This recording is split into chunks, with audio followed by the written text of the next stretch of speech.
Origin Gents, welcome to UX, and this is why supply lines are collapsing in the Ukraine war by channel Cappy Army. Yes, new Cappy Army video, and yeah, I've been hearing about this. Even like Sandbox made a like specific video like that, war fronts. So yeah, there are like certain supply lines that go through Poland, which is under threat somehow.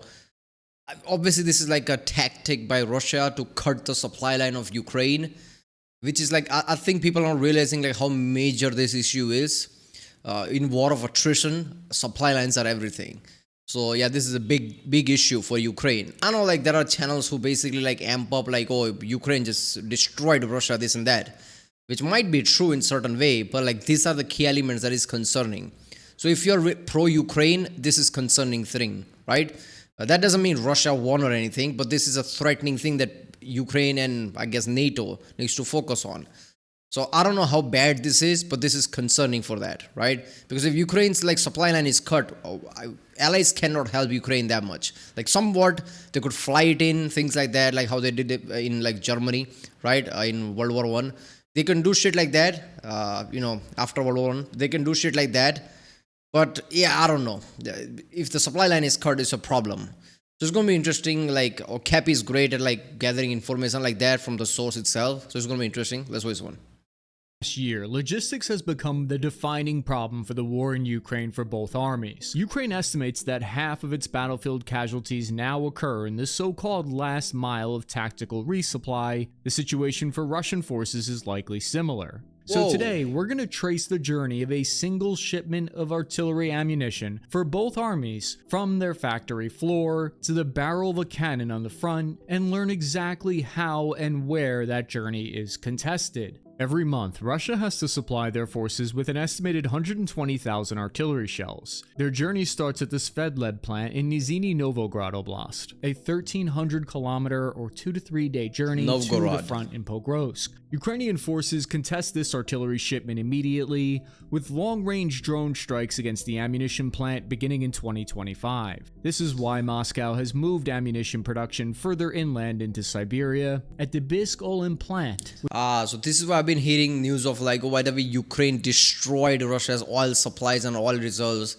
I guess the yin yang thing is happening. Is that right way of saying it? Yin yang. Vice versa thing is happening. Like Russia's threatening, Ukraine's supply. Ukraine is doing similar thing with Russia, which is out of range of most of Ukraine's current drones. The added distance adds an extra 4 days of travel time. From central Russia, the train runs through a major hub of Rostov-on-Don towards occupied Donbass. These junctions matter because it's another location where logistics can be further contested. In August 2025, Kyiv's HUR reported an increase in drone strikes on these rail hubs. The attacks don't stop the network, but they force reroutes and hour-long pauses. This route feeds larger depots around Donetsk city, and these depots are frequently targets for Ukrainian HIMARS, Storm Shadows, and one-way drone strikes. To mitigate this, Russia has opened new rail routes. Yeah, HIMARS and all that, like small things. Like yeah, these are just small things. It's definitely not a powerhouse. Yeah, Ukraine is like just taking like NATO and American weapons. It's just like overpowered as fuck at this point. Routes in 2025 to create redundancy. Russia revived and extended occupied territory rail corridors to shorten the haul. The Rostov-Mariupol line cuts logistics routes by 300 kilometers and reduces dependence on the Kerch Bridge, which is itself frequently targeted. Russia moves 90% of its heavy supplies by rail. As a civil engineer, it hurts every time I see broken bridges. That's my first instant reaction before I even realize why it's happening. But then like, oh, I get it. Every time Ukraine hits a rail junction, the effect cascades for hundreds of trains behind it. Moscow has established makeshift air defense hangouts outside major cities like Belgorod, where this is a frequent sight now. This is Russia's Oly seaport in Astrakhan Oblast. It's the location where Shahed-type drone components and ammunition arrives from Iran. Ukrainian commanders have now contested this line of logistics frequently targeting this port. Yet trains can only carry supplies so far. From depots in occupied Donbass, the loads have to move forward by road, and that's where the system becomes even more fragile. First, before we get into that, a message from Odoo, who sponsored the animations in this video. When I first started this company 6 months ago, the one thing I underestimated the most was how difficult doing payroll, invoices, and getting e-signatures would be. Today's sponsor, Odoo, fixed all of that, because Odoo is a business management software with a full suite of Yeah, e-signature is like annoying. I like for work-related reason, I had to like have e-signature because of governmental thing, and I realized like I had to hire somebody, like pay them, have this kind of like USB drive. I'm like, what the fuck? All right.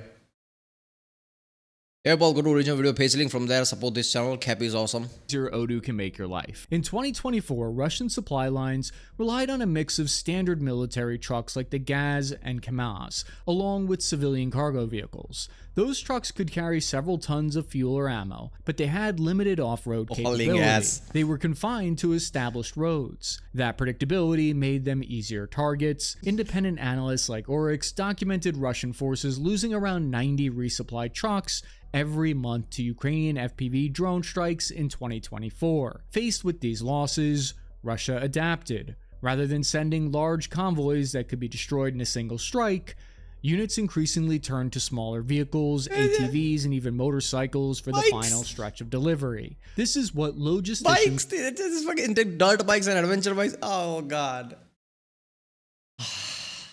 Warfare is some insane thing, isn't it? Like adapting to it is just seeing that is insane. Like, look at them just going. What is this, like post-apocalyptic? What is a Days Gone type of scenario? People are riding around bike. It's called the last mile or tactical resupply. To adapt, supplies are no longer pushed forward in large shipments. Instead, they're broken down into smaller batches and delivered through multiple routes, reducing the risk.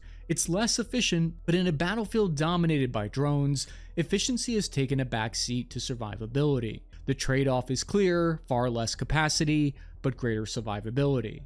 As a result, Russian resupply near the front now looks fragmented, moving in small packets, mostly at night. Analysts estimate that supply runs that once averaged 4 deliveries per day to the front now are down to 1 or 2. By 2024, Ukrainian armed forces had also adapted to this new approach. In Kharkiv, for instance, they're using what's called mobile depots. That sounds like some kind of giant command center, but in reality it's a fleet of over 100,000 of the classic Toyota Hilux. These on the...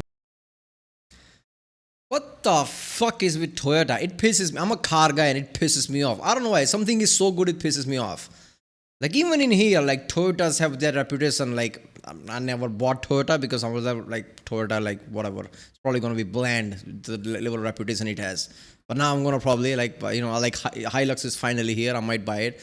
But yeah, Toyota Hiluxes. That's just insane. Like look at the reliability of that shit. Like if you couldn't like, oh, okay, we're gonna use Toyota Hilux. Of course we would. Why would we not? There you go. And I like how they're still like, oh, by the way, mobile depots. This feels like some kind of like a post-apocalyptic video game level shit. Or we're going to create safe houses. We're going to create certain, like mobile things. This could be a video game. I bet there's going to be a video game about this in the future when everything dies down. Move supply depots ensure that supply of ammo and food reaches isolated units. This last stage has become the single most dangerous part of the war by 2025. Military generals want their strategy that they can create to dictate how to use their logistics, but what we're observing in 2025 appears to be the opposite. Over the last year, Russia has deployed logistics itself as a weapon. The concept is using rolling pressure by shifting limited assault power across different parts of the front. Here's how it's done. Russia doesn't have unlimited, high-quality, elite infantry storm units, so it cycles its best assault groupings, which are typically their VDV airborne, naval infantry, and select motor rifle brigades, between hot sectors. The aim is to force Ukraine to chase fires, to force the opponent to move shells, EW kits, air defense sections, and reserves from one axis to the next continually, a process that's slower and riskier in a drone setting. Yeah, basically how Mongols used to do it. Like, what is it, skirmishers, like come in, attack, run away, but at the battlefield level. Kind of like, yeah, makes sense. War. ISW and Reuters, reporting across summer and fall of 2025, described this sequential push phase. You may recall the Kharkiv push. Then troops were rotated by Russia to the line in Sumy and Kursk. Then Russian troops and equipment were rotated again to Pokrovsk most recently. In Ukraine, I saw the same elite striker quick reaction forces that fought in Kursk were redeployed to Pokrovsk. Russia's well-trained troops rotate in the same way. This is why having the momentum and being able to choose the time and place of battles is so important, because it's less logistic strain when you're prepared. There are different names for this military strategy. You could call it an active defense. Germany calls it their shifting Schwerpunkt, economy of force, or operational level force cycling. They all have similar principles, which is dynamically changing Point blank fuckery. You can call that as well. Why not? the focal point or the main weight of effort of a strategy or operation, rather than maintaining a fixed objective. You can see the pattern around Pokrovsk. In August 2025, a small Russian detachment infiltrated deep enough to sever one of the town's 2 remaining supply corridors from Kramatorsk. Ukraine rushed quick reaction reserves to plug the gap. Each time quick reaction forces are rotated, it means supplies have to move, which means risking moving in the open. Troops now... Logistics is the biggest nightmare in anything, let alone warfare. America, that's why it flexes. Like, look at our logistics.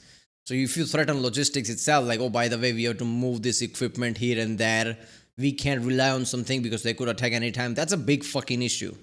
That's a big problem, right? rotate to the front, not for a week, but for over a month at a time, and they only change during periods of inclement weather or at night and under heavy suppressing fire barrages.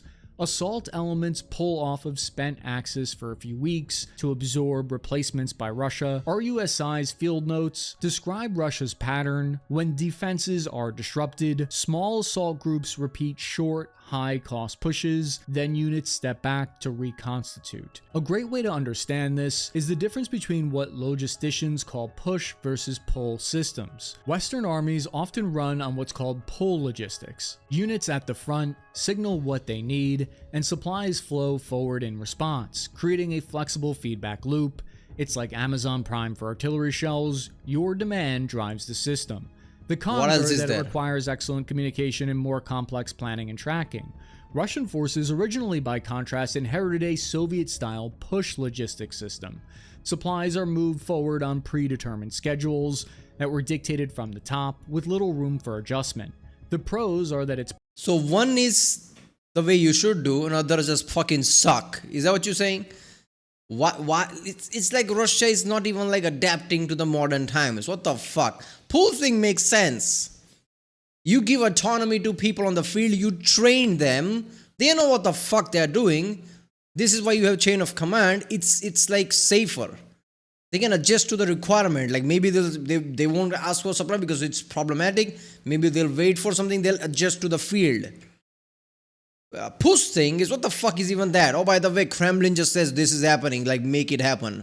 Yeah, but your enemy knows that now, and now your people on the field can't do nothing about it but take damage. That's insane. Predictable, simple planning, commanders know when and what resupply is coming from. There's less reliance on frontline units to communicate or forecast accurately. But the cons are that there's little room or flexibility to adapt. This is why they're now trying to move away from that to adapt to a drone-saturated battlefield. And the issue goes deeper. Russia's logistics corps has far fewer trucks per unit than NATO equivalents and a much higher tooth-to-tail ratio, about 6 combat soldiers for every 1 support soldier, compared to the roughly 1 in 10 in the US Army. And the way Russia's tried to rebalance this is by turning foot soldiers into logisticians themselves with their ATV units, rotating units through the same trenches. Goddamn, every time I see that, what is this, stalker on bikes? Tell me I'm wrong. Okay, if there is a new Stalker 2 out with better graphics, does that not look like that? How tanks are there, how the landscape looks, because it's in the same fucking place. This is insane. Did the Stalker Days, I'm pretty sure they are the one, right? They had to there was a problem with how they were making game because of war.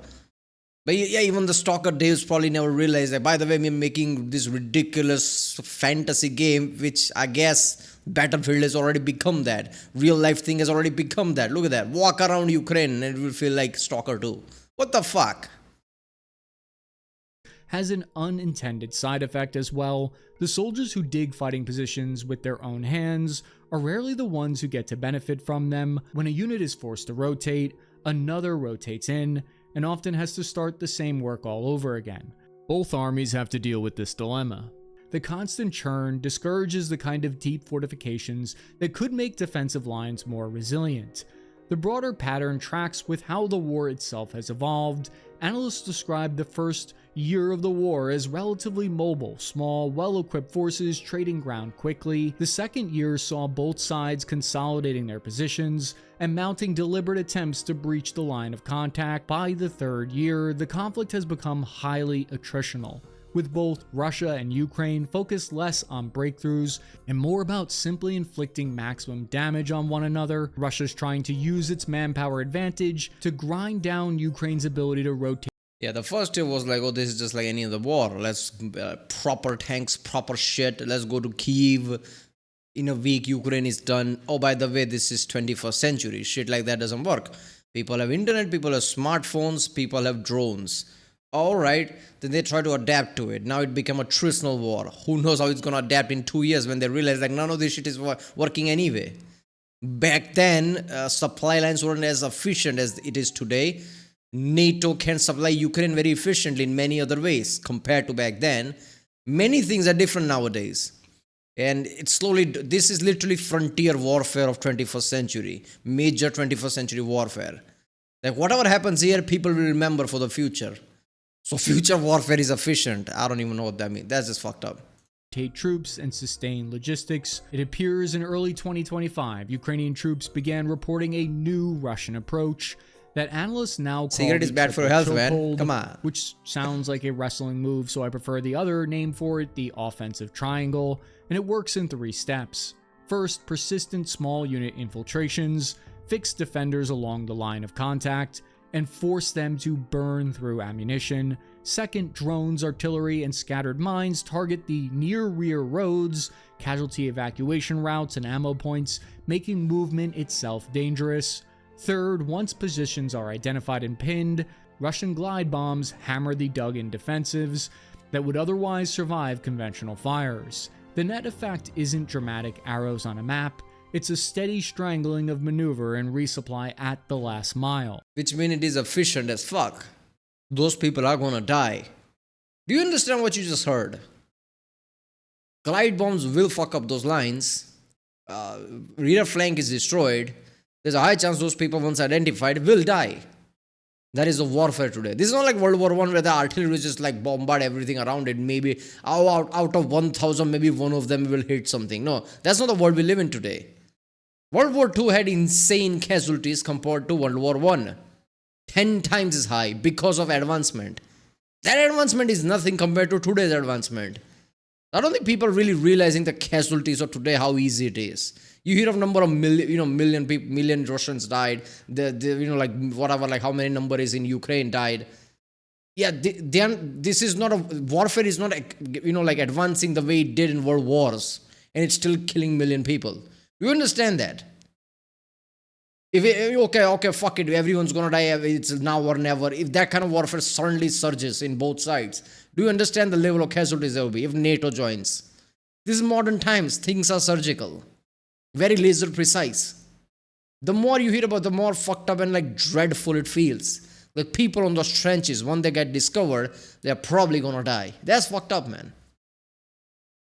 This creates a difficult dilemma. Should Ukraine dig in deeper to resist drones and artillery, or should they stay mobile to avoid targeted by glide bombs?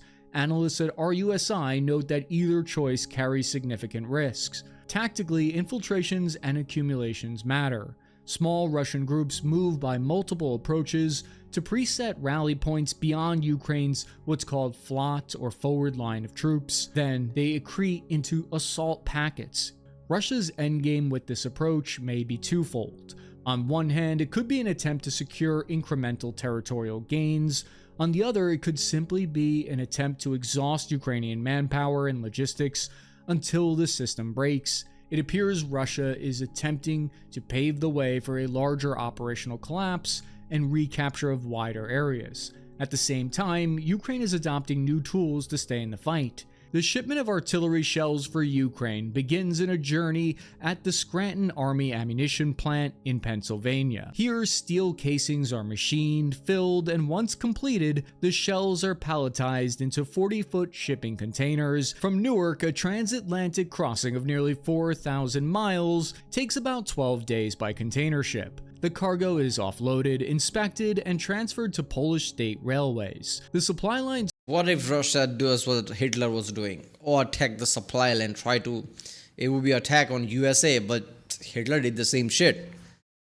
USA did enter the war because of it. So I don't know when Russia would decide, you know what, is better to attack that supply line, even if it means USA gets in the war. Would that point come? Yeah, it would have to be really bad, like, oh, by the way, if we lose this war, we are fucked anyway, might as well attack type of thing.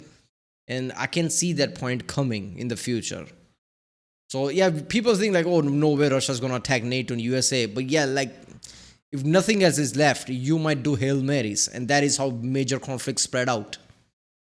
Starts to be contested here for the first time by Russia's hackers. They target these pieces of critical infrastructure in Europe with destructive malware that's used to delay the shipments. Access to these ports' digital networks is used by Russian operatives to monitor shipments of weapons and aid. From Poland's port, the artillery shells container travel another 400 miles south to Rzeszów logistics hub, just 60 miles from the Ukrainian border. The US Army calls this location the Logistics Enabling Node Poland, or LENP for short. It handles receipt, warehousing, distribution, and final prep of the major equipment before release to the armed forces of Ukraine, including things like artillery and M2 Bradley shipments. It also functions as a retrograde MRO hub, or maintenance repair overhaul. LENP gives the added security of being located within Allied territory while pushing sustainment close to the edge of battle. The US Army's Defense Logistics Agency noted the Korova database is how Ukraine communicates its requests for ammunition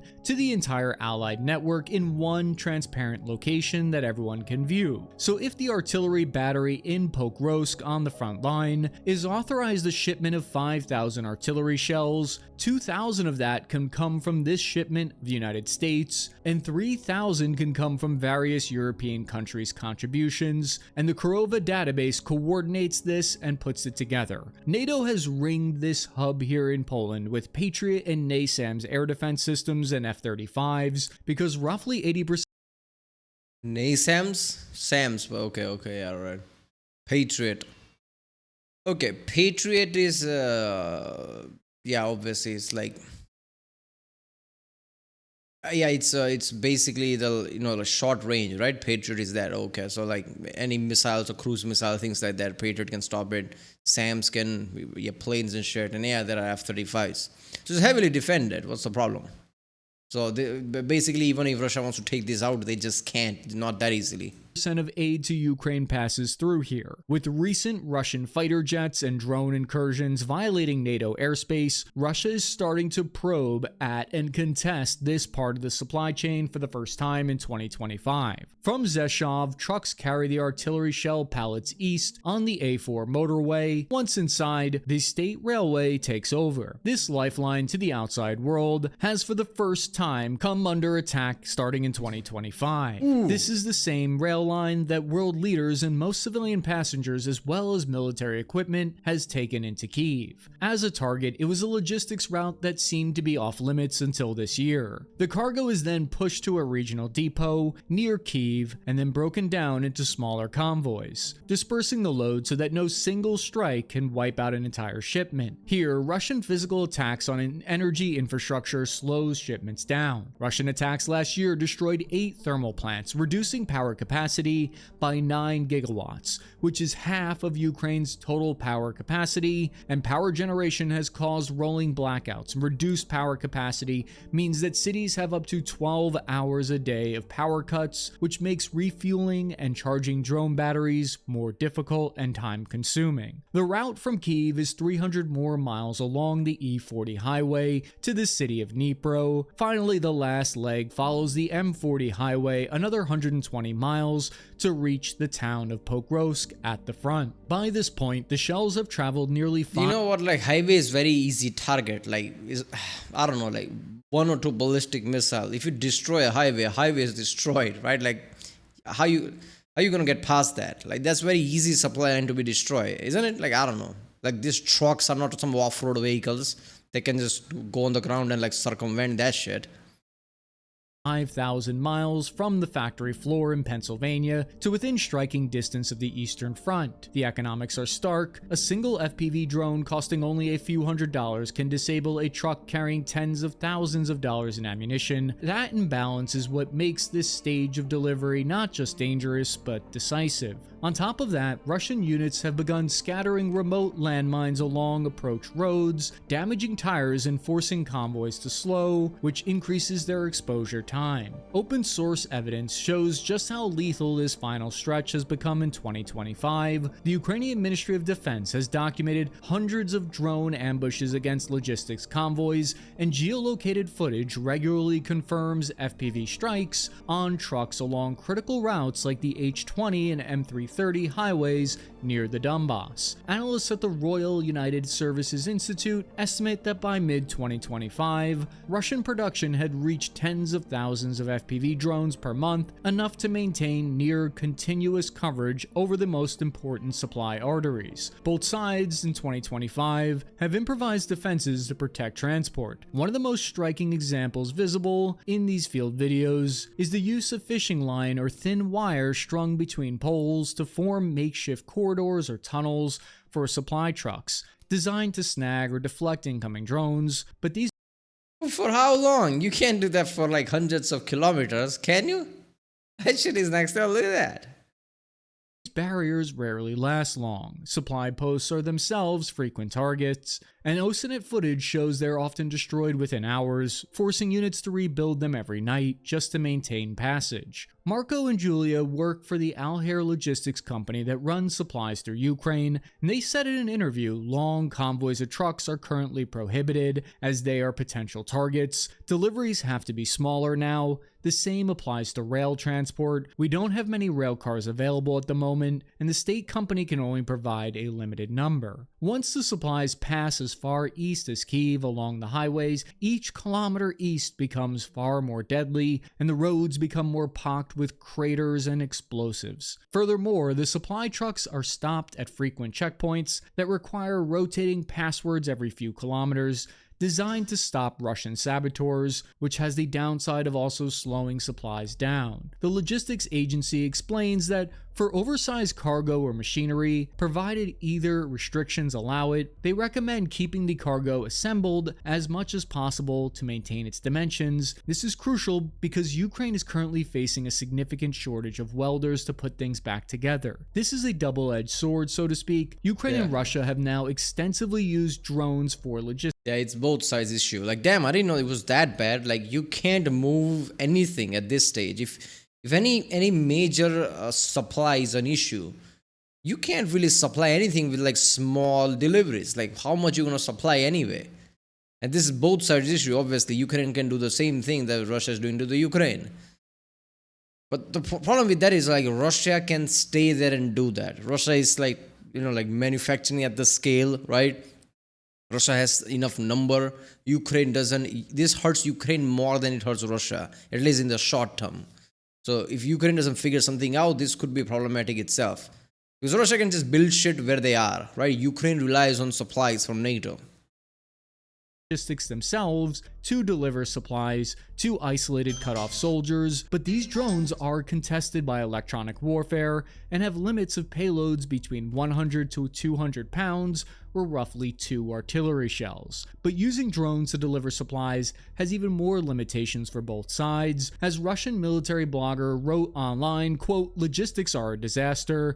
They're trying to deliver supplies with drones, but this isn't an open field. The forest here is dense. Delivering anything there is nearly impossible. Tree canopies, branches interfere. Enemy drones hover above the forest for days on end, filming, correcting fire, waiting for any mistake to immediately strike," end quote. Medical evacuation has been disrupted in the same way. What once took 20 minutes to get a casualty evacuated now takes many days, since most movements happen at night to avoid drones. In many cases, evacuations are carried out on foot or in small armored robotic vehicles rather than in dedicated ambulances. The extra time has a direct effect on survival rates, especially for serious injuries where minutes can... You're gonna survive for days, man, after a serious injury. That's not how human body works. If you have critical injury, you can't survive for days. That shit is next level. Make the difference. The Army's Material Command has deployed its Predictive Analytics Suite, or APAS, to help Ukrainian logisticians monitor the health of complex equipment like the more than 300 Bradley infantry fighting vehicles that have been delivered. In practice, it gives Commander a live dashboard of the fleet's condition and helps anticipate failures before they happen. American planners even talk now about logistics networks as kill chains, a recognition that supply systems themselves have become central to combat power. All of this underscores a larger point. In this war of attrition, where territorial gains are limited and costly, disrupting supply lines has become just as important as the tactical movements on the ground. The result is that They always were. In war of attrition, supply lines are everything. That's always been the case. They're basically like, yeah, they're just realizing like, yeah, if we just like fuck up supply lines now, like we don't need to do anything else.